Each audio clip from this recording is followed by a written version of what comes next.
สวัสดีทุกคนสำหรับอีพีนี้เราอยากจะพาลูกพาเมียนะทุกคนไปอาบน้ำอยู่ห้วยปะเนียนะเพราะว่าอยู่ห้วยอันนี้กับโบกแห้งนะทุกคนมีแต่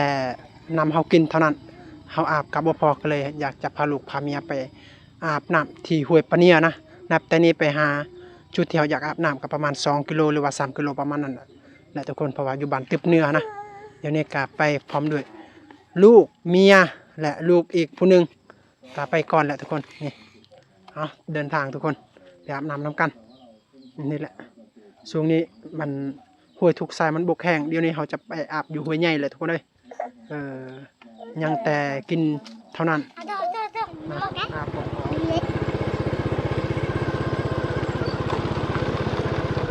น้ำกามันไหลอยู่แต่ว่าไหลบ่หลายทุกคนเพราะว่าถ้าสมมติว่าเขาอาบมันบ่พอเขาต้องเอาไว้ใส่เท่านั้นเอาไว้เฮ็ดอาหารการกินนะเขาอาบกะเขากะพอแก้ไขได้เขากะไปอาบอยู่บ่อนอื่นแต่ว่าถ้าเขาเฮ็ดอาหารการกินนี่เขาแก้ไขบ่ได้ทุกคนก็เลยเขากะประหยัดน้ำตัวนั้นนะกะจะพาลูกเมียกะไปอาบอยู่ห้วยใหญ่อยู่ห้วยปะเนียตะเวนกะหลับฟ้าอะไรทุกคนเลยไก่อยากมืดคึ้มนะท้องฟ้ากะไก่สิขำลงแล้วบรรยากาศแล้วตอนเย็นๆทุกคนเลย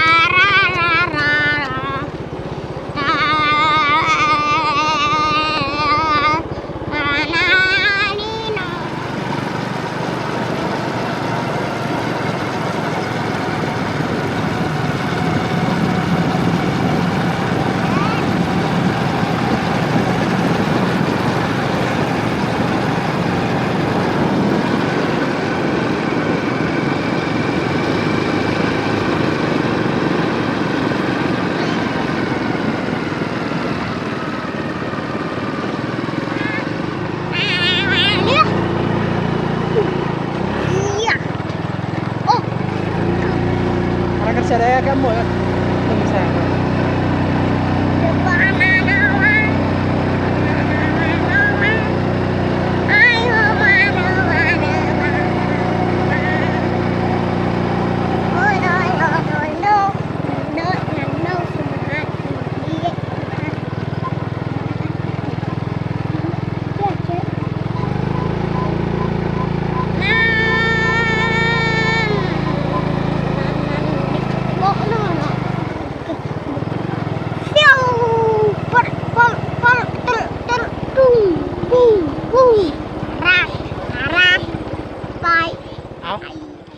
เดี๋ยวนี้เขา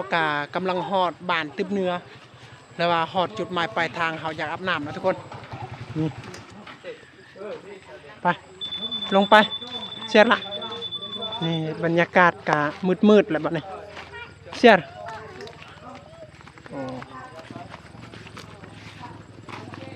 โอ้จะมีกระเจ้าอาบน้ำทุกคนอยู่คนทำมาให้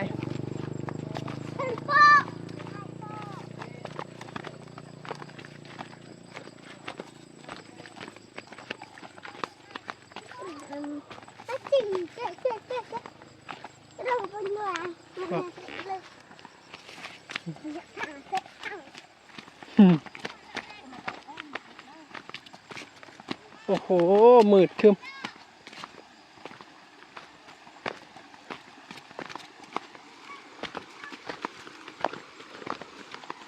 น้ำห้วยใหญ่เนี่ยก็ยังอันนั้นไหลอยู่แต่ไหลน้อยๆทุกคนห้วยน้อยก็แห้งกระแตก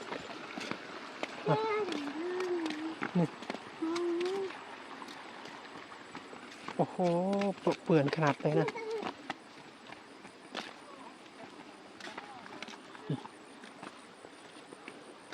เบื้องนั้นจะเป็นพีปลาซาเลยทุกคนนะนี่เอาด้วยหอมละดุกนี้เดาด่างเกลือไปยึดโผล่เครื่องเลยบนเตียงด่างเราหอมได้อันดุก เบิ่งเมียอาบน้ำโอ้โหแต่ว่ามันมืดนะทุกคนบ่ค่อยที่จะได้เห็นได้หากครั้งแรกไปอาบน้ำเซน้ำห้วยใหญ่แบบนี้เนาะเอ็มเห็นไหมครับเห็นนะเอ็มโอ้ข่าวนี้เนาะต้องđược tới thì nó bể một cái lọ này sáng đi thì bể cái nhẹ rồi tới lia tạ plài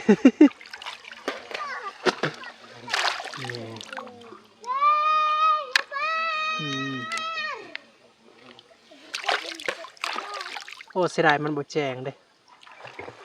thàว่าăn ê ý để tắt cái xịt nó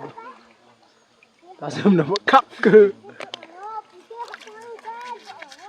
cái có hàng em rồi ơi à cái mẹ phụ bọ cái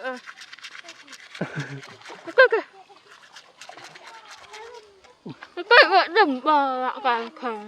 David em David abon kip mo kip so kip nó nàyโอ้โห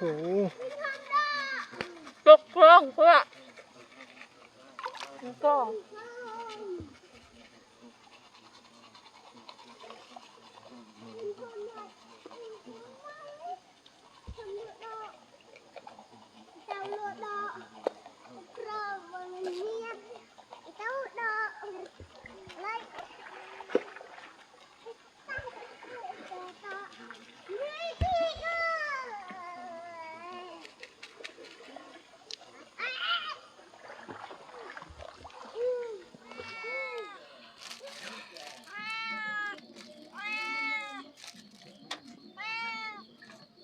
đây này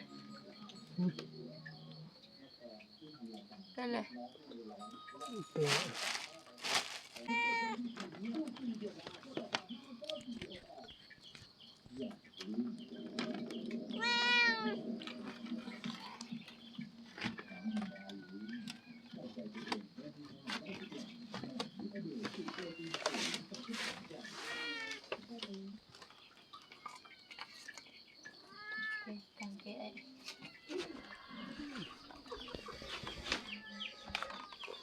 tụi mình đột đồi kịp à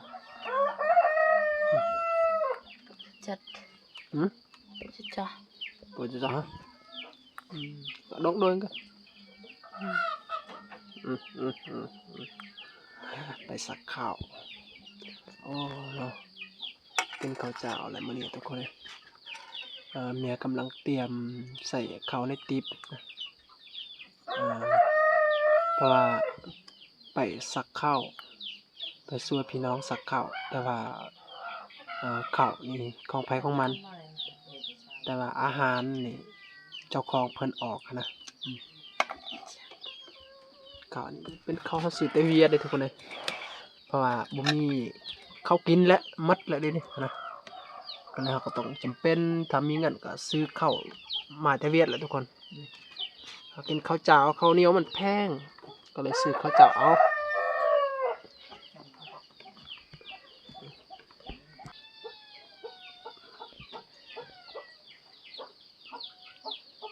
ซื้อจะมาจุดได้กันฮะ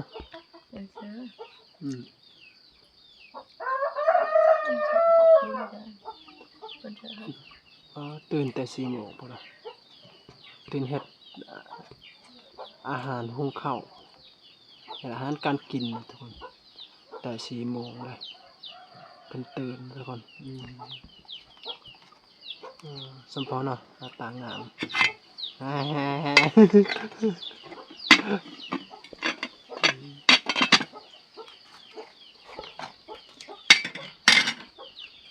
แหนมกรอบ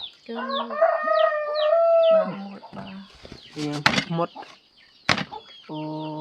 ยมดทุกคนเลยนี่หมดออกเลยมันหอดมันออกมันกระติบหลังอันงอกแน่นมดนะทุกคนมันงอกหลังก็มันลูกของต่อใช่ไหมอัดมึงอัด